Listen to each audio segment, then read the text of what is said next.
السلام علیکم لسنر، آئیے سچی کہانیوں کے سلسلے کی ایک نئی کہانی سنتے ہیں جس کا عنوان ہے کڑوا گھوٹ۔ تو آئیے شروع کرتے ہیں۔ میں 4 بھائیوں کی اکلوتی بہن ہوں۔ بابا زمینداری کرتے تھے۔ انہیں کوئی بڑا جاگیردار یا وڈیرا تو نہیں کہا جا سکتا، لیکن ہمارے گھر میں خوشحالی تھی اور گاؤں کے لوگ بابا کی عزت کیا کرتے تھے۔ میرے 4 بھائیوں میں سے کسی کو بھی پڑھنے کا شوق نہ تھا۔ ان میں سے کوئی بھی 6-7 جماعتوں سے آگے نہ پڑھ سکا۔ البتہ سب سے چھوٹے بھائی فرید نے جیسے تیسے میٹرک کر لیا اور مزید پڑھائی کے لیے لاہور جانے کی ضد کرنے لگا۔ اس کا ایک دوست پولی ٹیکنک میں داخلہ لے رہا تھا، چنانچہ فرید کو بھی دھن سوار ہو گئی کہ وہ انجینئرنگ میں ڈپلومہ لے گا، جبکہ بابا چاہتے تھے کہ وہ گریجویشن کر کے مقابلے کے امتحان میں بیٹھے۔ ان کی بڑی خواہش تھی کہ کوئی ایک بیٹا سول یا فوجی افسر بن جائے۔ ان کی نظر میں ڈپٹی کمشنر ہونا بڑی بات تھی۔ اسے ضلع کا حاکم سمجھا جاتا ہے۔ اس لیے بابا بھی چاہتے تھے کہ فرید CSS کر کے سول سروس میں چلا جائے اور ایک دن اپنے ہی علاقے میں ڈپٹی کمشنر بن کر آئے تو صرف گاؤں میں ہی نہیں بلکہ آس پاس کے دوسرے دیہاتوں میں بھی ان کی دھاک بیٹھ جائے گی۔ لیکن فرید کو ڈپٹی کمشنر بننے سے کوئی دلچسپی نہیں تھی۔ اس نے اپنی منمانی کی اور لاہور جا کر پولی ٹیکنک میں داخلہ لے لیا۔ میں شروع سے ہی پڑھائی میں تیز تھی۔ بہت چھوٹی عمر میں قرآن شریف ختم کر لیا۔ اسکول میں بھی ہر سال اچھے نمبروں سے پاس ہوتی رہی۔ لیکن ہمارے گاؤں میں لڑکیوں کا اسکول 5ویں جماعت تک تھا۔ گرلز ہائی اسکول 7-8 میل دور واقع قصبے میں تھا۔ ہمارے گاؤں کی کچھ لڑکیاں ٹانگے کے ذریعے وہاں جاتی تھیں۔ میں نے بھی ضد کر کے داخلہ لے لیا، حالانکہ امی اور تینوں بھائی مخالف تھے، لیکن بابا اور فرید بھائی نے میری حمایت کی اور اس طرح میرا تعلیمی سلسلہ ختم ہونے سے بچ گیا۔ اسکول میں کئی لڑکیوں سے میری دوستی ہو گئی۔ ان میں فریدہ بڑی تیزی سے میرے قریب آئی اور کچھ ہی دنوں میں ہمارے درمیان دوستی کا مضبوط رشتہ قائم ہو گیا۔ وہ بہت ہی مخلص، ذہین اور سمجھدار لڑکی تھی، لیکن بعض اوقات اپنی عمر سے بڑی باتیں کرتی تو مجھے حیرت ہونے لگتی۔ لیکن جلدی یہ بھید بھی کھل گیا کہ دراصل اسے فلمیں دیکھنے اور ڈائجسٹ پڑھنے کا شوق تھا۔ اس نے ایک 2 مرتبہ مجھے بھی رسالے دیے۔ ہمارے گھر میں ٹیلی ویژن نہیں تھا اور نہ ہی کوئی اخبار یا رسالہ آتا تھا، اس لیے میرے لیے یہ ایک نئی دنیا تھی۔ پھر مجھے بھی ڈائجسٹ پڑھنے کا چسکا پڑ گیا اور میں بھی فریدہ کی طرح وقت سے پہلے پڑھی ہو گئی۔ 8ویں جماعت تک پہنچتے پہنچتے شادی بیاہ، طلاق، محبت، خاندانی جھگڑوں اور مردوں کے رویے کے بارے میں بہت کچھ جان گئی تھی۔ ان ڈائجسٹوں نے مجھے وقت سے پہلے بتا دیا کہ ہر چمکنے والی چیز سونا نہیں ہوتی اور جاگتی آنکھوں کے خوابوں کی تعبیر کبھی کبھی بڑی بھیانک ہوتی ہے۔ 10ویں جماعت کے امتحان ہونے میں 2 ماہ باقی تھے کہ میرے ساتھ بھی ایسا ہی ایک واقعہ پیش آیا جسے عام طور پر گھر سے نکلنے والی لڑکیوں کو واسطہ پڑتا ہے۔ ایک دن میں اسکول جانے کے لیے نکلی تو دیکھا کہ پڑوسیوں کا لڑکا خالد میرے ٹانگے سے کچھ فاصلے پر کھڑا ہے۔ میں اسے نظر انداز کرتی ہوئی ٹانگے کی پچھلی سیٹ پر بیٹھ گئی، کیونکہ اگلی سیٹ پر کوچوان کے ساتھ ہمارا ملازم کرمو بیٹھتا تھا، جسے بابا نے ہمارے ساتھ آنے اور جانے پر مامور کیا تھا۔ پھر ایک عجیب بات یہ ہوئی کہ خالد نے دیوار کے ساتھ لگی سائیکل اٹھائی اور ہمارے ٹانگے کے پیچھے پیچھے چلنے لگا۔ ساتھ بیٹھی لڑکیوں نے مجھے غور سے دیکھا اور کھلکھلا کر ہنس پڑیں۔ مجھے بڑی خفت محسوس ہوئی، نہ جانے وہ لڑکیاں میرے بارے میں کیا سوچ رہی تھیں۔ میں نے گھبراہٹ میں چادر کا کونا پکڑ کر اسے نقاب کی طرح اپنے چہرے کے گرد لپیٹ لیا، لیکن اس سے کیا ہونا تھا؟ وہ تو مجھے دیکھ ہی چکا تھا اور نہ جانے اس سے پہلے کتنی بار چوری چھپے مجھے دیکھ چکا ہوگا۔ وہ کچھ فاصلہ رکھ کر سائیکل چلا رہا تھا تاکہ کسی کو شک نہ ہو، لیکن کبھی کبھار وہ ٹانگے سے اتنا قریب آ جاتا جیسے کچھ کہنے کی کوشش کر رہا ہو یا مجھے کوئی چیز دینا چاہتا ہو۔ مجھ پر شدید گھبراہٹ طاری تھی۔ دل ہی دل میں دعائیں مانگ رہی تھی کہ یہ شیطان جلد از جلد دفع ہو جائے۔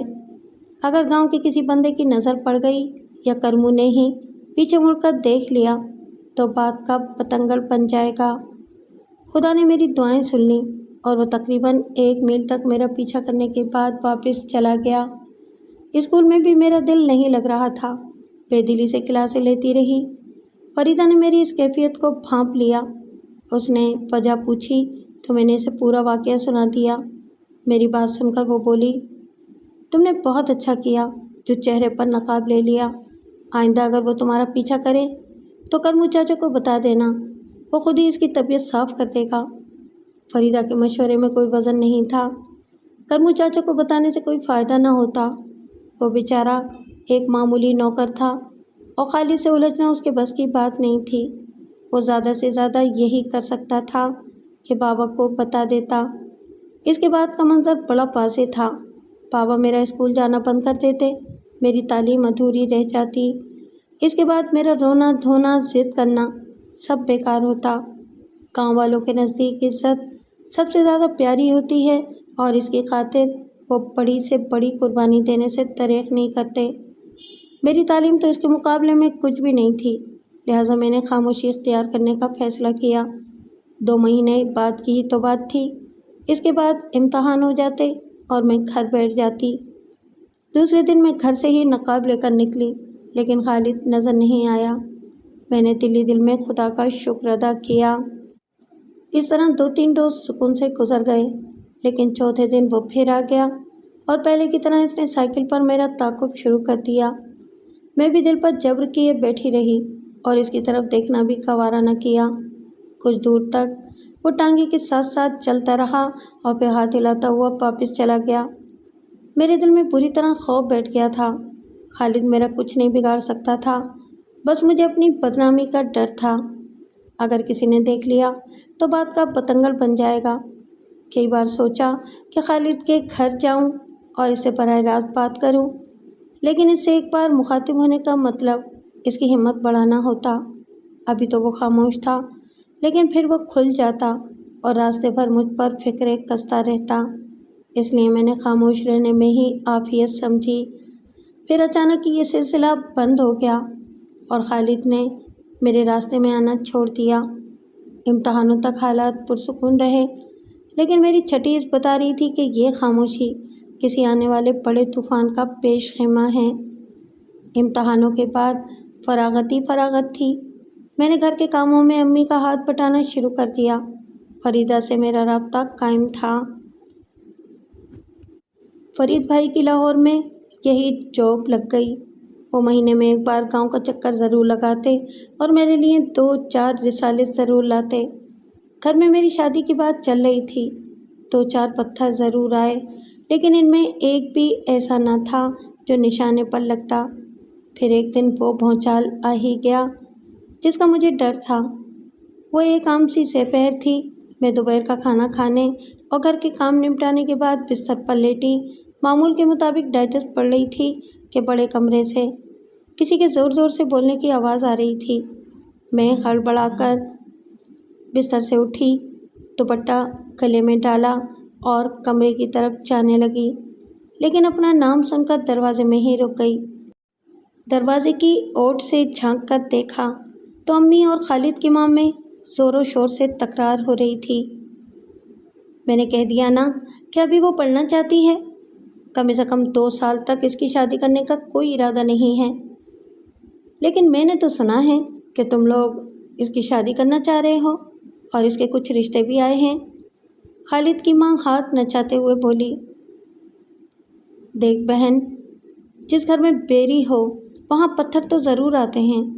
ہم کسی کو روک تو نہیں سکتے۔ جس طرح تم آئی ہو اسی طرح دوسرے لوگ بھی آتے ہیں۔ پڑھائی کا تو ایک بہانہ ہے، یہاں تو دور دور تک کوئی کالج نہیں، کیا اسے 11ویں پڑھنے کے لیے لاہور بھیجو گی؟ خالد کی ماں صوفے سے اٹھتے ہوئے بولی، صاف صاف کیوں نہیں کہتی کہ تمہیں یہ رشتہ قبول نہیں ہے اس لیے کہ ہماری حیثیت تم سے کم ہے؟ تم جو چاہے سمجھو، میں نے جو کہنا تھا کہہ دیا، امی نے بڑے رسان سے جواب دیا۔ خالد کی ماں چلی گئی تو میں نے سکون کا سانس لیا۔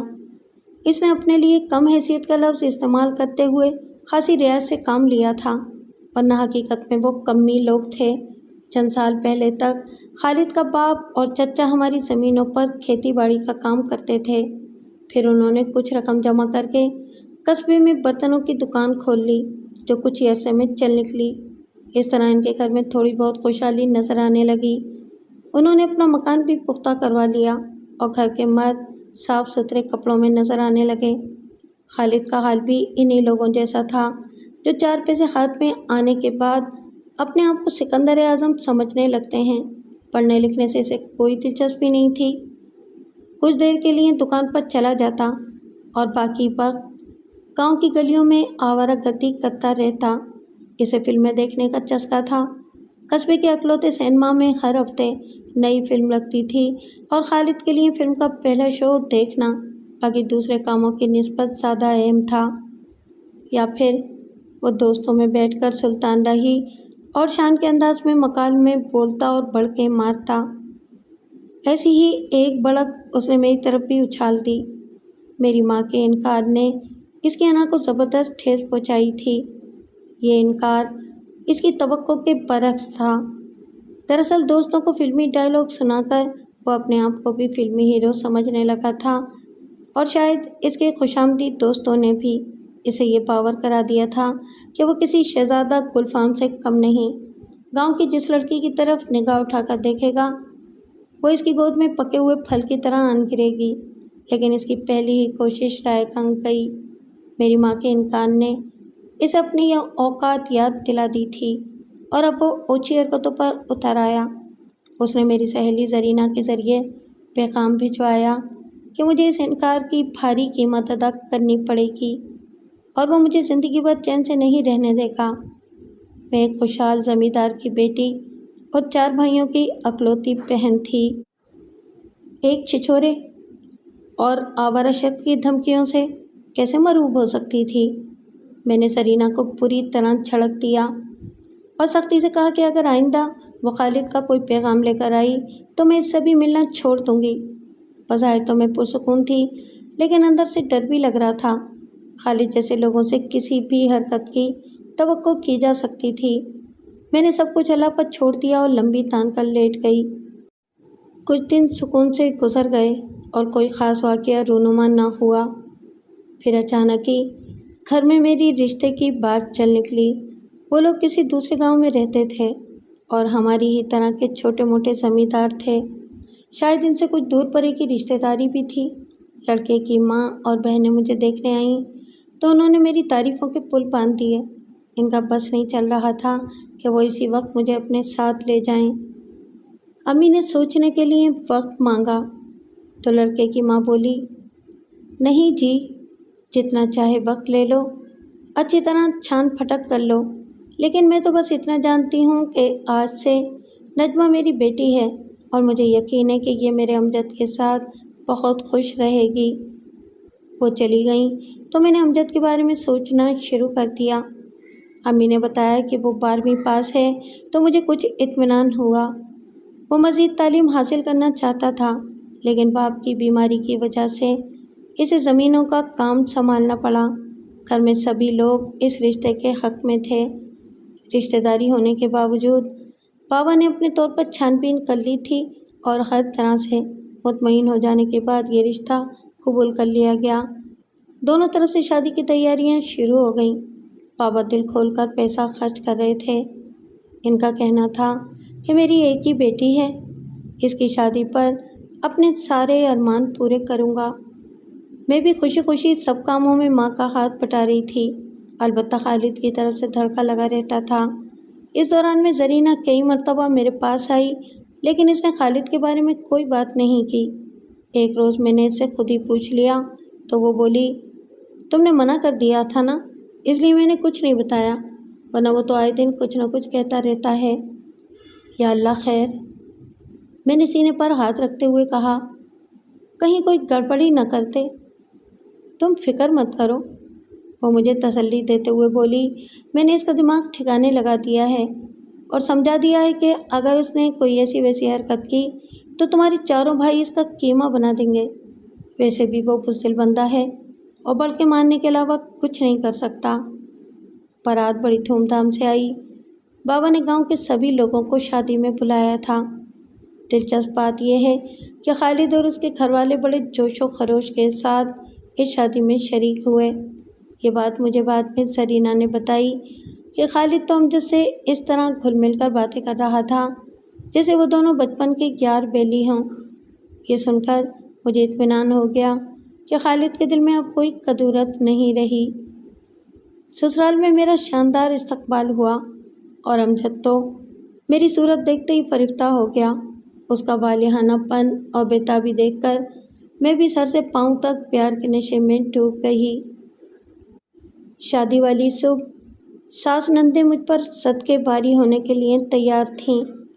میں نے گھونگھٹ کی اور سے ان کے چہرے پڑھنے کی کوشش کی اور ڈائجسٹوں سے ملنے والے شعور نے مجھے پل بھر میں بتا دیا کہ ان چہروں پر مصنوعی ماسک چڑھا ہوا ہے اور خوش اخلاقی کا یہ مظاہرہ اس بھاری بھرکم جہیز کا مرہون منت ہے جو میرے باپ نے اپنی جائیداد کے ایک حصے کے طور پر مجھے دیا تھا۔ ان کے اصل چہروں کی نقاب کشائی تک مجھے سب سے کام لینا ہوگا۔ سب کچھ ٹھیک ٹھاک چل رہا تھا۔ امجد مجھ سے بہت محبت کرتا تھا۔ کام سے واپس آنے کے بعد وہ سارا وقت میرے ساتھ ہی گزارتا۔ ایک مرتبہ وہ مجھے گھمانے کے لیے لاہور بھی لے گیا تھا۔ اس کی خواہش تھی کہ ہم مری اور سوات بھی جائیں، لیکن پیچھے زمینوں کو دیکھنے والا کوئی نہیں تھا اور وہ زیادہ دنوں تک گاؤں سے باہر نہیں رہ سکتا تھا، اس لیے دل مسوس کر واپس آنا پڑا۔ 6 ماہ خیریت سے گزر گئے، پھر مجھے اپنی ساس کی نظریں کچھ بدلی بدلی محسوس ہونے لگیں۔ یوں لگتا جیسے وہ کچھ جاننا چاہ رہی ہو، اس کے کان کوئی خبر سننے کے منتظر ہوں۔ میں بچی نہیں تھی اور جانتی تھی کہ وہ کس خوشخبری کے انتظار میں ہے، لیکن میں اسے کیا خبر سناتی جبکہ دور دور تک اس کے کوئی آثار ہی نہ تھے۔ اس لیے میں نے بھی انجان بنے رہنے میں ہی عافیت جانی، لیکن میری ساس کو بہت جلدی تھی، اس لیے اس سے صبر نہ ہو سکا اور ایک دن وہ بولی پڑی، کی گل ہے پتر، ابھی تک تو نے کوئی چنگی خبر نہیں سنائی؟ اصولاً تو مجھے اس سوال پر شرمانا یا منہ بسول لینا چاہیے تھا، لیکن میں نے شرم کو بالائے طاق رکھتے ہوئے تڑ سے جواب دیا، رب کی مرضی، میں کیا کر سکتی ہوں؟ ساس کا منہ بن گیا۔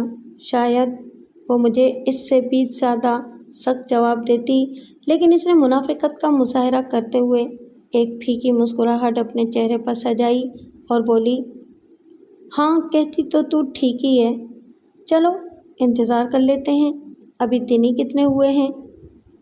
یہ انتظار طویل ہوتا گیا۔ سال گزرا، پھر 2 سال بیت گئے، لیکن میری گود ہری نہ ہوئی۔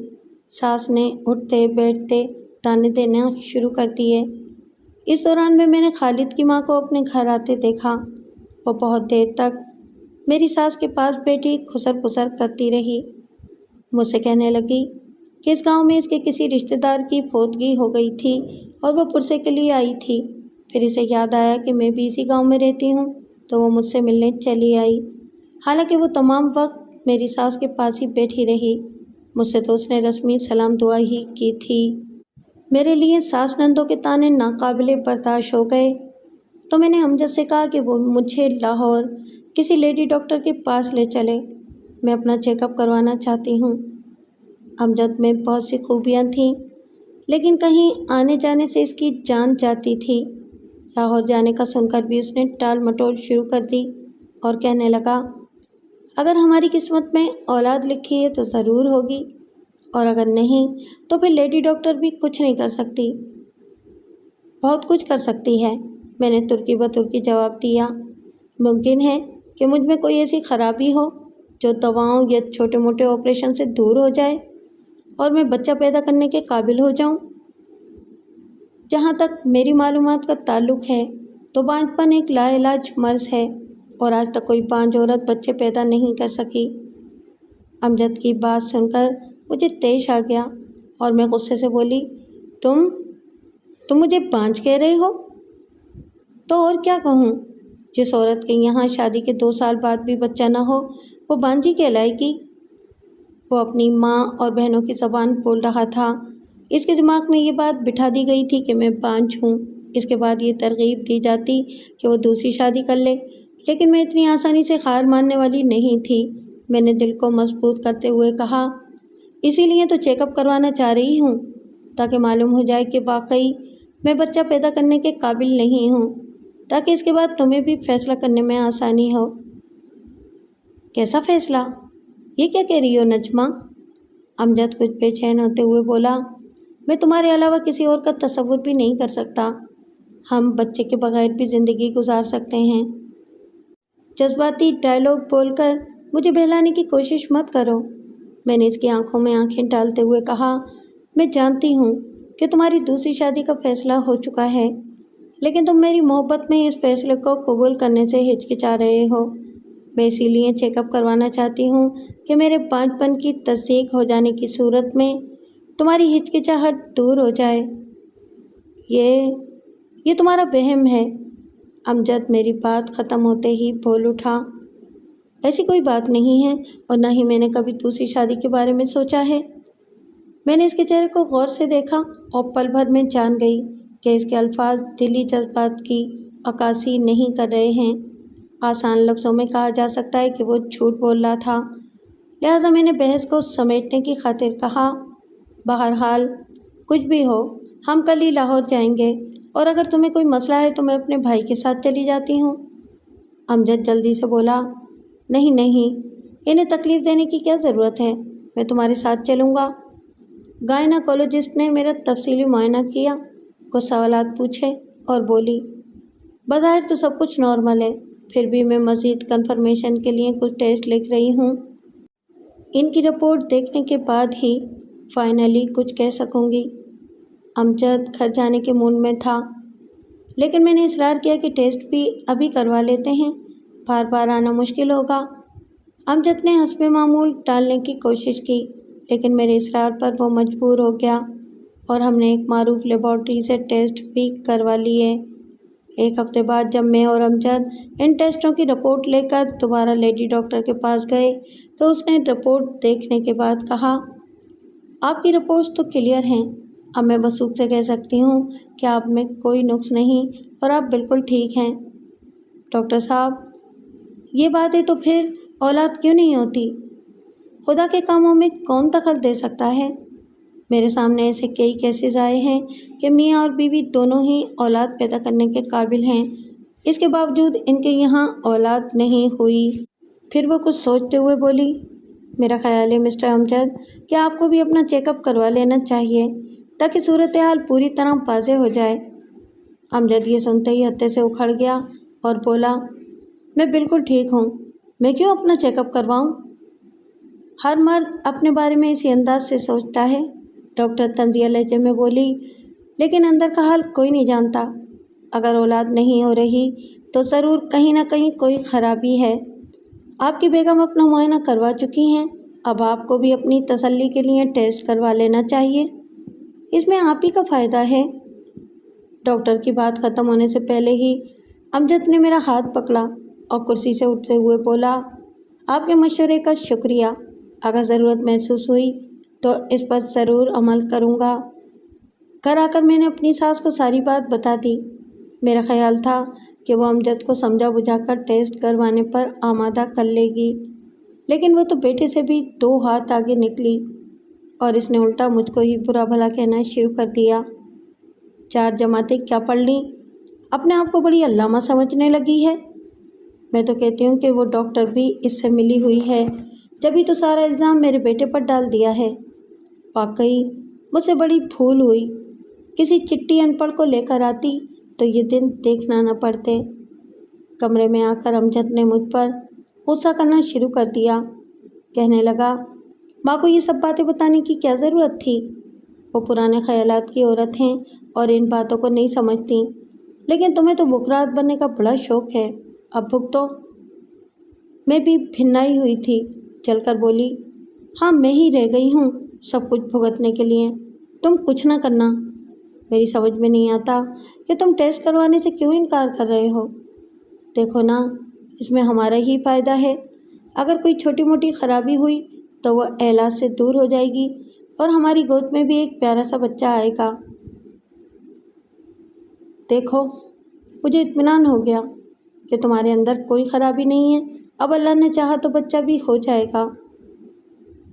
میرے لیے حالات دن بدن خراب ہوتے جا رہے تھے۔ ساس نندیں ہر وقت بچے بچے کی تکرار کرتی رہتی اور امجد نے اس روز کے بعد مجھ سے نظریں چرانا شروع کر دی تھیں۔ پہلے وہ سارے شام گھر آ جاتا اور بقیہ سارا وقت میرے ساتھ ہی گزارتا، لیکن اب اس نے نیا وتیرہ اختیار کیا تھا۔ وہ رات کا کھانا کھانے کے بعد ٹہلنے کے لیے چلا جاتا اور اس کی واپسی 11 بجے سے پہلے نہیں ہوتی تھی۔ میرے کمرے میں داخل ہوتے ہی وہ بستر پر منہ پھیر کر لیٹ جاتا اور تھوڑی ہی دیر میں اسے گہری نیند آ جاتی۔ میں تو اس سے بات کرنے کو بھی ترس گئی تھی۔ اس ماحول میں میرا دم گھٹنے لگا تو ایک دن میں نے امجد سے کہا کہ وہ مجھے کچھ دنوں کے لیے میکے چھوڑ دے۔ حیرت انگیز طور پر وہ میری بات مان گیا اور میں اس کے ساتھ دوسرے ہی روز میکے آ گئی۔ میں نے اپنی ماں کو بھی تمام حالات سے آگاہ کر دیا، جسے سن کر اس کا پریشان ہونا فطری امر تھا، لیکن وہ جھوٹی تسلی دینے کے علاوہ میری کوئی مدد نہیں کر سکتی تھی۔ کم از کم داماد سے تو بالکل نہیں کہہ سکتی تھی کہ اپنا چیک اپ کراؤ تاکہ معلوم ہو سکے کہ کتنے بڑے سورما ہو۔ مجھے گھر آئے ہوئے 2 دن ہی ہوئے تھے کہ سرینا آ گئی۔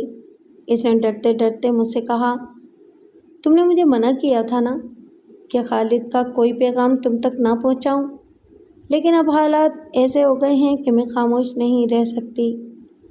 اس کی تمیز سن کر میں ڈر گئی اور بولی، کھل کر بتاؤ، بات کیا ہے؟ سرینا نے ادھر ادھر دیکھا اور میرے کان کے قریب منہ لاتے ہوئے بولی، خالد ابھی تک تمہاری یاد اپنے دل میں بسائے بیٹھا ہے اور اسے تمہارے حالات کا بخوبی علم ہے۔ اس نے پیغام بھیجا ہے کہ جیسے ہی امجد دوسری شادی کی بات کرے تو فوراً طلاق لے کر چلی آنا۔ وہ اب بھی تمہارا ہاتھ تھامنے کو تیار ہے۔ اگر اس وقت خالد میرے سامنے ہوتا تو میں اس کا منہ نوچ لیتی۔ میں نے بڑی مشکل سے اپنے غصے پر قابو پایا اور بولی، سرینا، اس سے کہہ دینا کہ میں زہر کھا کر مر جاؤں گی یا ساری عمر یوں ہی گزار دوں گی، لیکن اس جیسے 2 نمبر انسان سے کبھی شادی نہیں کروں گی۔ سرینا تو کچھ دیر بیٹھ کر چلی گئی، لیکن میرے لیے سوچوں کے کئی در کھول گئی۔ ویسے تو مجھے امجد کی محبت پر پورا بھروسہ تھا، لیکن مرد ذات کا کیا اعتبار؟ ماں بہنوں کے دباؤ میں آ کر یا اولاد کی خواہش سے مجبور ہو کر وہ دوسری شادی پر راضی ہو سکتا تھا، لیکن سوال یہ پیدا ہوتا تھا کہ اگر وہ اولاد پیدا کرنے کے قابل نہیں ہے تو دوسری شادی کرنے سے بھی اسے کیا فائدہ ہوگا؟ لیکن وہ تو یہ ماننے کے لیے تیار ہی نہیں تھا کہ اس میں کوئی نقص ہے۔ اب میرا گھر صرف اسی صورت میں بچ سکتا تھا کہ امجد ٹیسٹ کروانے پر راضی ہو جائے اور اس کا نتیجہ وہی آئے جو میں سمجھ رہی تھی، تبھی وہ دوسری شادی سے باز رہ سکتا تھا۔ میں 1 ہفتہ میکے میں گزار کر اپنے گھر واپس آ گئی۔ یہاں آ کر معلوم ہوا کہ میری غیر موجودگی میں خالد کی ماں 2-3 چکر لگا چکی ہے اور میری ساس کے ساتھ گھنٹوں بیٹھ کر خسر پسر کرتی رہی ہے۔ دراصل میری سب سے چھوٹی نند سلمیٰ بہت ہی بے وقوف اور سیدھی لڑکی تھی اور ذرا سی ٹو لینے پر ہر بات کھل کر بتا دیا کرتی تھی۔ اسی نے یہ انکشاف بھی کیا کہ میری ساس نے خالد کی ماں کو امجد کے لیے لڑکی ڈھونڈنے کی ذمہ داری سونپی ہے۔ سلمیٰ کی زبانی یہ سن کر میں سمجھ گئی کہ وہ عورت مجھ سے پرانا بدلہ چکا رہی ہے اور اس کی پوری کوشش ہے کہ کسی طرح امجد مجھے اپنی زندگی سے نکال دے۔ ایک دن میری ساس کہیں سے گھوم پھر کر واپس آئی تو اس نے مجھے اپنے پاس بلایا اور تیوری چڑھائے ہوئے بولی، اب مجھ سے برداشت نہیں ہوتا۔ لوگوں کے طعنے سنتے سنتے میرے کان پک گئے ہیں۔ میری مانو تو پیر صاحب کے پاس چلتے ہیں، بہت پہنچے ہوئے بزرگ ہیں اور ان کے دروازے سے کبھی کوئی خالی ہاتھ واپس نہیں گیا۔ ایسا عمل کرتے ہیں کہ دنوں اور گھنٹوں میں من کی مرادیں پوری ہو جاتی ہیں۔ وہ اس سے پہلے بھی اس پیر کا تذکرہ کر چکی تھی، لیکن میں نے کبھی کوئی توجہ نہیں دی۔ دراصل مجھے موجودہ دور کے پیروں فقیروں پر اعتقاد ہی نہیں تھا اور میں اس عقیدے پر قائم تھی کہ جب بندے اور اس کے رب کے درمیان کوئی پردہ نہیں تو ہمیں اپنی جائز مرادوں کے لیے اسی کے سامنے دستے سوال دراز کرنا چاہیے۔ لیکن میری ساس اس پیر کی بڑی معتقد تھی اور بڑی باقاعدگی سے ہر جمعرات کو اس کے آستانے پر حاضری دینے چاہتی تھی۔ اس جمعرات کو تم بھی میرے ساتھ چلنا، مجھے یقین ہے کہ پیر صاحب کے عمل کی برکت سے تمہاری گوشت ضرور ہری ہو جائے گی۔ میں نے ایک فرما بردار بہو کی طرح اس کا حکم سنا اور سر جھکا لیا۔ اس مرحلے پر ان لوگوں سے پنگا لینا مناسب نہ تھا۔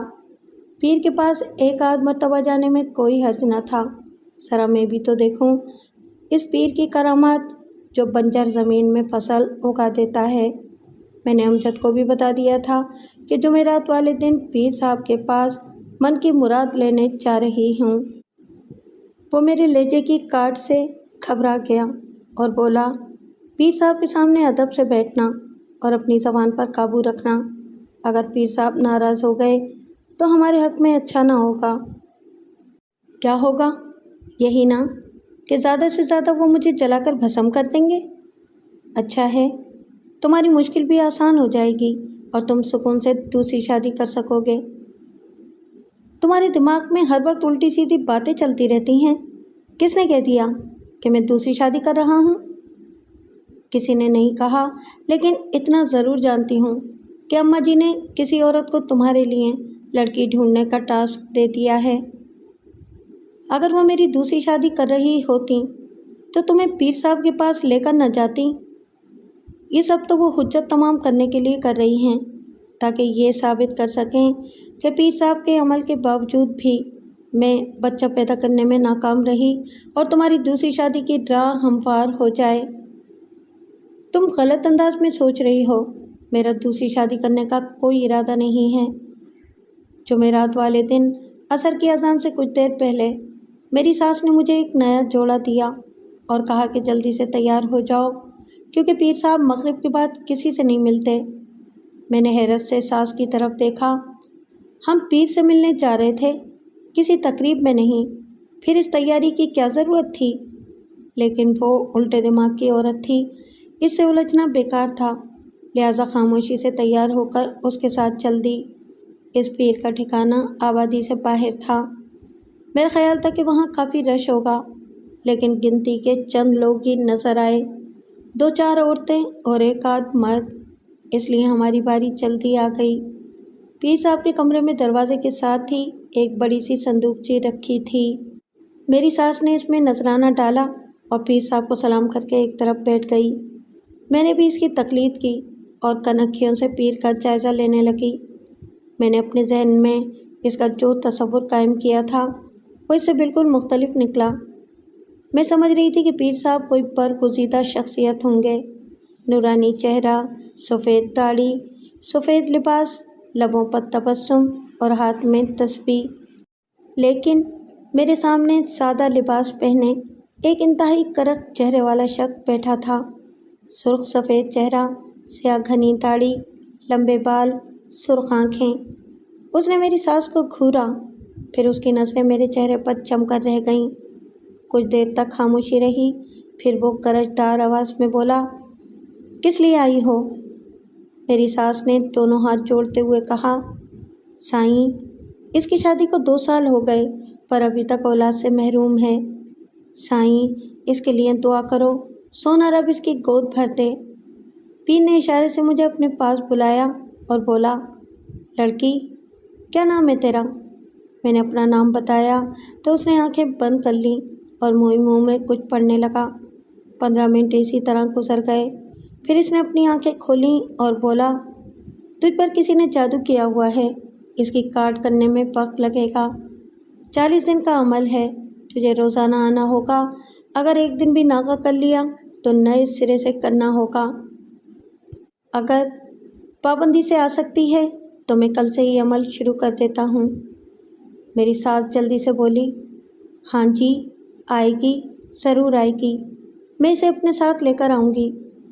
پیر نے اپنی آنکھیں میرے چہرے پر گاڑ دیں اور سرسراتی ہوئی آواز میں بولا، ایک بات کا دھیان رکھنا، اس عمل کے دوران میں جو کچھ بھی دیکھو، سنو یا محسوس کرو، اس کا ذکر کسی سے نہ کرنا، ورنہ سب کچھ بیکار ہو جائے گا، اور اگر عمل کا اثر الٹا ہو جائے تو نقصان بھی ہو سکتا ہے۔